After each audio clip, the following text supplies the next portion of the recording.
You know what? Insecure women are very competitive with other women. I am not competitive because, in my eyes, there is no competition. I believe that every woman should feel that way about herself. And then that way we won't have the tits for tats and the, oh, she's wearing this and the, oh, why is she wearing that. We wouldn't have that if women were confident and secure and knowledgeable.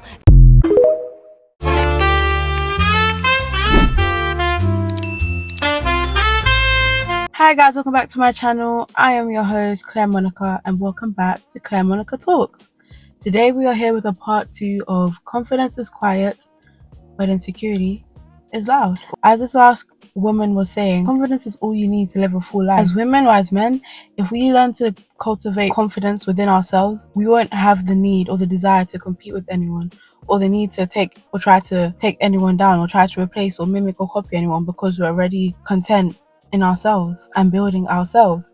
So in this video, we're just going to explore the different experiences, concepts, views when it comes to being confident, and exploring how it can open doors for you, it can attract the things you desire, and how insecurity can be something that takes away from your life experience rather than add. And you'll find that true confidence doesn't need to announce itself. And by the end of this video, I hope that you can all learn how to spot quiet confidence, and if you haven't already, cultivate it in yourself. Make sure you guys like and comment this video, and I'll be back after a few clips. The next time that somebody is ignoring you, leaving you out, or trying to put you down, just remember, ego is loud and confidence is silent. Somebody trying to put you down or put themselves on a pedestal literally just stems from insecurity in themselves. Because let me tell you, a confident person walks into a room and yes, they know they're that girl, but they also know you're that girl, and they are here to support you and make friends with you and uplift you. But a lot of the time we get it twisted and we think that just because somebody acts a certain way, they're confident. No, insecure people are master disguisers at trying to appear confident, but honestly it's all in how they choose to support others. Confident, happy people are never mean. If you want to be rich, you have to be a business. You cannot let people walk all over you, especially in sales and business. The biggest question I always get from my students is how to be more assertive as a woman in sales. So here you go. Number 1 is tell people what to do, don't ask. You can steal these phrases. Let's do this. Listen, John, why don't we go ahead and do this? I mean, no, that's not what my typical clients do. What my typical clients that see success in and what they do is this, A, B, and C. Number 2 is you need to lower your tonality. Do you guys notice the tonality that I'm talking to you in right now? It's very like telling you guys what to do. Versus when I first started sales, my tonality was like, hey, so nice to meet you. My name's Shelby. The reason I'm calling, the reason I'm stopping by. No, lower your tonality. It will make people inherently respect you. And step number 3 is use credibility and social proof. Let them know that you're that whatever your industry is, and people know you and love you, and you have numbers that actually back you up. And lastly, you just have to carry yourself with like finesse. You just have to be like, I'm that. You came to me to help you, and this is how we're going to go about it. I'm gonna tell y'all a secret mentally. It's literally your attitude, okay? Because a lot of y'all look really good. Y'all just don't have the confidence to go with it. Y'all don't have the arrogance to go with it. There's one thing that people with money have more than people that don't have a lot of money, and that's arrogance. And if you speak their language, if you have a little bit of the same type of arrogance as people with money, if you have a little bit of the same type of confidence that people with money have, they respect you more. But if you cower, if you stoop, if you feel like you don't belong, if your confidence level is low, they can smell that a mile away, and they will automatically put you in a category.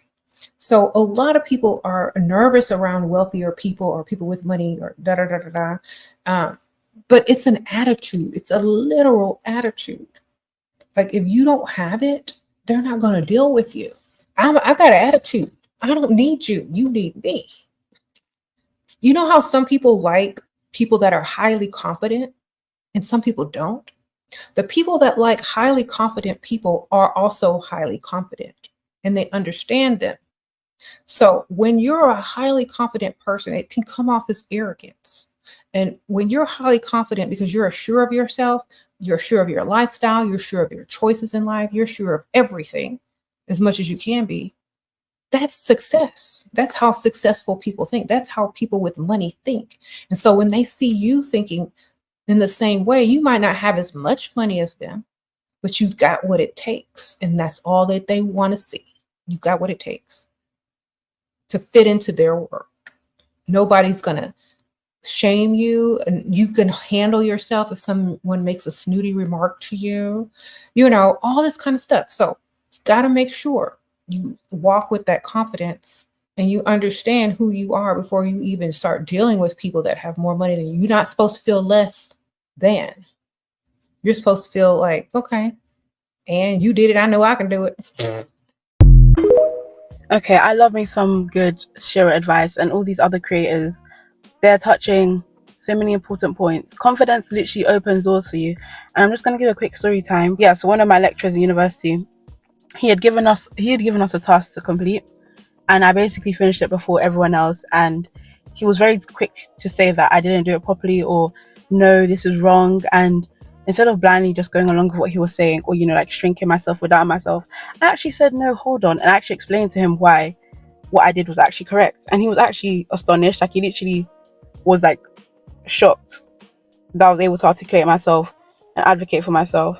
And then I basically explained to him why and how I did it correctly, and he was shocked by my response, to the point where he was like, he was asking me who's my mentor, like who trains me or who trained me. And I just said, you know what, it's just God, like that's it, it's God on me. And he was honestly shocked. And from that day on, he referred to me as a CEO. Like, he literally greets me like, hello CEO, like he'll be like, hello CEO, like he literally refers to me as a CEO. And whenever like group discussions come up, he's always asking me for my personal opinion or asking me to contribute, or he'll ask me to like verify some things. And that just shows as much as, yes, confidence is quiet, confidence also knows when to stand up or when to advocate for themselves. Or confident people know when they need to speak up or when they need to advocate for themselves. And as Shira was saying, confidence will literally cause things like that to happen. People literally change their whole attitude towards you, or they start to treat you with more respect, or people actually respect you because you actually have a backbone, you actually respect yourself, you actually believe in your abilities, rather than just going with the crowd blindly. And even when it comes to authority figures, not many people are confident enough to question things if they don't make sense, or question things if it doesn't align with what they believe in. And I was able to do that. And I encourage all of you guys, if you ever find yourself in similar situations, whether it's in your life, in your workplace, in school, wherever you go, be able to stand in your truth, advocate for yourself. And even if you could be wrong, just having the confidence to be willing to be wrong, be willing to learn, if that makes sense. A lot of insecure people think that it's better to just not talk at all, or don't ask questions, or don't look stupid.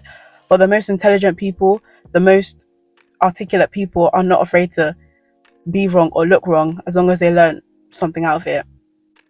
So yeah, I'll be back. Weekly habits I maintain to be more confident. 1, I always wear an outfit I know that is gonna get me looks in public. By choosing to dress a little more out there, and basically voluntarily saying that I want to be seen and people are allowed to look at me. 2, I bring my home self out into public. So if I want to take a video of myself or record myself in public, I'm gonna do it in a crowded area. And I practice this to remind myself that my desires come before the opinions and preferences of literal strangers. 3, I always do one thing that's outside of my comfort zone, whether it's talking to a stranger, making a new friend, or starting a new project. This is what I like to call your portfolio of proof, which basically means the next time that you have self-doubt, your brain can go, wait a second, but you did this, and this, which were all outside of your comfort zones, and you survived, and you did the damn thing anyway. And doing new tasks weekly to add to that portfolio has literally destroyed my self-doubt. Next, I do what I say I'm gonna do when I say I'm gonna do it. You wake up early to be on time for your job or to do a favor for your friend, but when it comes to going to the gym early in the morning like you said you were gonna do, all of a sudden you can't do it. Forcing myself to follow through on the promises I set for myself has massively increased my confidence and my trust in myself. And lastly, honoring my needs. If I wake up with less energy, I allow myself to skip the gym or have a slower morning routine. And yes, discipline is so important for your self-love and confidence,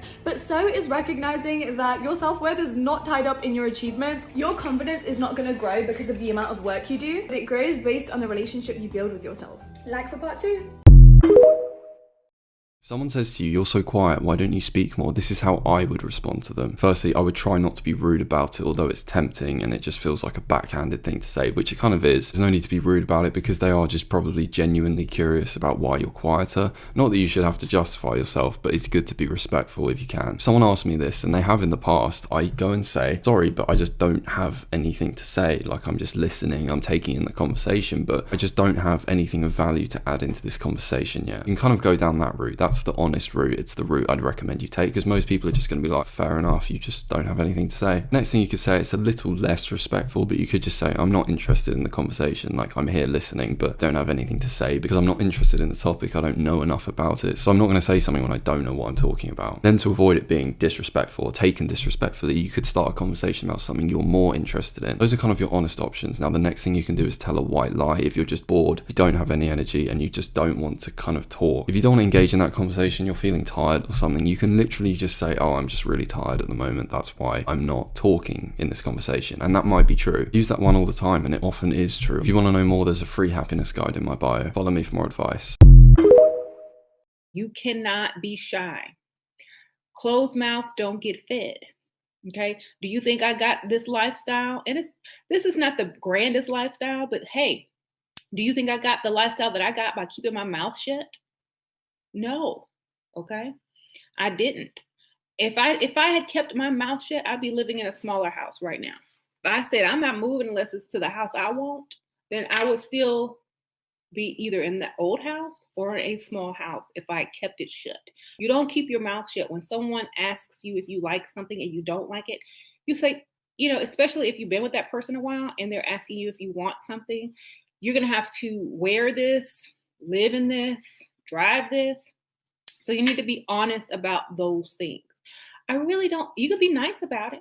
It's like, "I really don't like that house. It's not big enough. I'm going to need more space than that. And I'm not going to pack all my stuff if I'm going to just move into something that I don't like."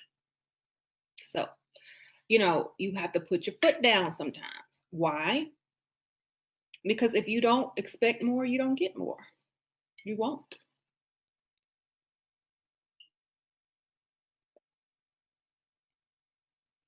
You won't. I need your confidence to reach a level where you are more than comfortable with being disliked by many.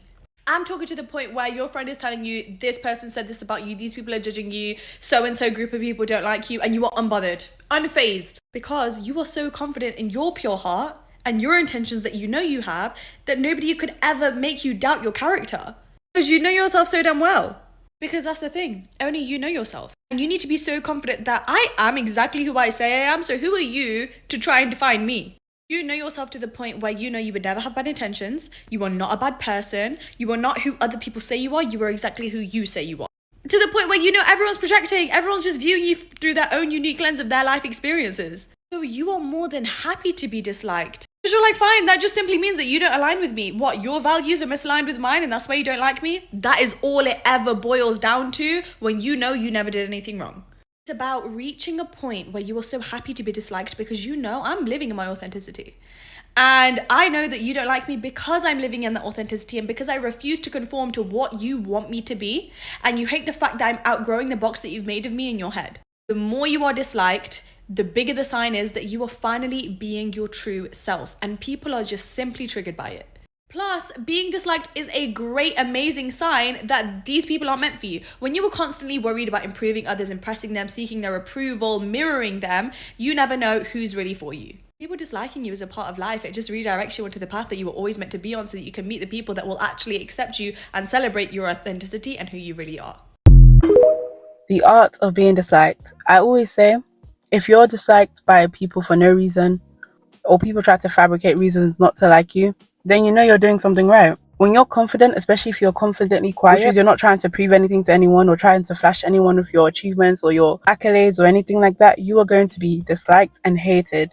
And that's a good thing because it shows that you don't fit in your average person or your regular people. When you have quiet confidence, it naturally commands attention. And this is why some people can walk into a room and everything stops and all the attention goes to them. They don't have to say a word. They don't have to announce themselves. Their presence alone announces them. And this can cause a lot of division, especially in groups of women. When a woman can see that You're the type of woman to turn heads. You walk into the room and every man, every woman, every child, every animal is literally drawn to your energy. That can cause people to dislike you. And that insecurity spills over into subtle jabs or backhanded compliments or isolation, trying to make you feel that you don't belong, or trying to make you feel ugly, or whatever they want you to feel, whatever they want to project onto you. But don't fall into those traps. And don't fall into the traps of insecure people in life, whether it's in your workplace or just a social setting. Don't allow people to project their insecurities onto you. And another thing I want to touch upon, you'll realize somebody's insecure when they're always trying to bring down other people or pick on other people, especially when it's unprovoked. You can be walking down the street and they're pointing out, oh, look at that person's outfit. Oh, look at that person's hair. Like, confident people are not out here looking for flaws in other people.